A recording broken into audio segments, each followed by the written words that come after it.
end of the first cycle, on the distals, the size 20 actually reached the apex. On the mesials, it's a little bit short. So we do, again, a little bit more fresh hypochlorite in there, and we do another cycle. And here on the distal, you can see the 30s move down a little bit deeper, moving now to the mesiobuccal and then to the mesiolingual. Each time the file is taking one little bite of dentin out, and then the endoswipe is cleaning it. Now, you can see that on the distal, the size 25 reached the apex this time during the second cycle. But I'm going to try to get the size 30 down to the apex on the distal. And because the 25 reached the apex on the distal, there's no reason to put the 20 in there again. So we do the 20 cycle only on the mesials. As you can see, it's moving down a little bit more too. And now it's time to do, and you can see now that the size 30, actually, we're back at the beginning of the third cycle. The size 30 did reach the apex on the distal root. So that's great. Both of the two distal roots are a size 30. That's basically settled. So what we need to do now is complete the mesials, and we continue the cycle here. Now size 25 is getting fairly close to the apex. The goal is not to push it down between each file. We're putting some fresh hypochlorite in the canal. And now you can see that the 20 is fairly close to our 22 millimeter of working length. So at this point, I'm getting pretty close, but because of that crazy curvature, I just decided to do this little extra step of using a ControlFlex 2004, which is a martensitic file. It is very, very flexible, to try to get this all the way down to 22 millimeters. And you can see that you can pre-bend it and put it in there very easily.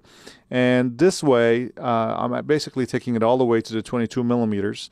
It just makes sure that by cutting it with this more flexible file that I have a little bit of an opening. So then in the next attempt, I will try to get the 20 endosequence file all the way down to the end. I put some new EDTA in there, and now this is the final file. On the mesials, I wanted to only get it to a size 20 because of the curvature that was present. And you can see here that on both the mesiobuccal and the mesiolingual, now we have it at a size 20.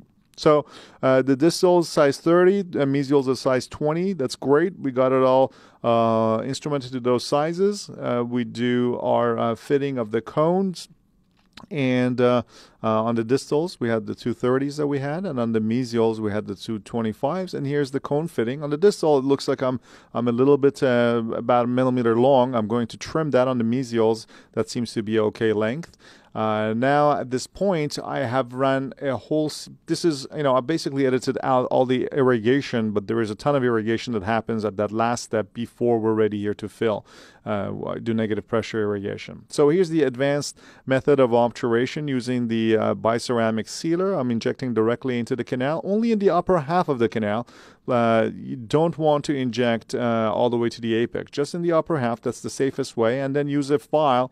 I'm using here a hand file to take it all the way down to the full working length, making sure that I am kind of coating all the canal walls with the sealer that I have put up only in the upper half of the root.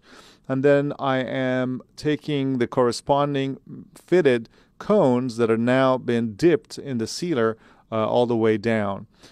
First, this is a fairly small axis opening, so I'm only doing these two files and now also the two gutta percha at a time. So just severing those a little bit higher than the level of the orifice, about a couple millimeters higher, so that I can end up with a little bit of molten gutta percha up on top that I could then later on use to to kind of pack the floor of the chamber too if I want. Now I'll do the same thing, having the two mesials that I fitted in the mesial area.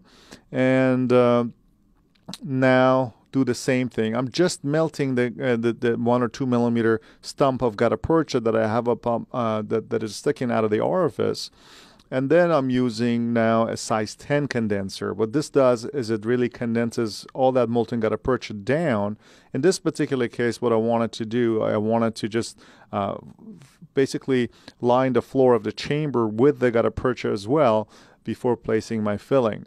So as usual, the best way to remove the biceramic sealer is the use of ultrasonics and water. And as you can see here, just a few seconds and the sealer is removed. And now that molten gutta percha is right on the floor, which is great because now we have something that is not just wet sealer that you could then use to fill against. Here, I'm just filling this up with Fuji 9, which is a glass ionomer.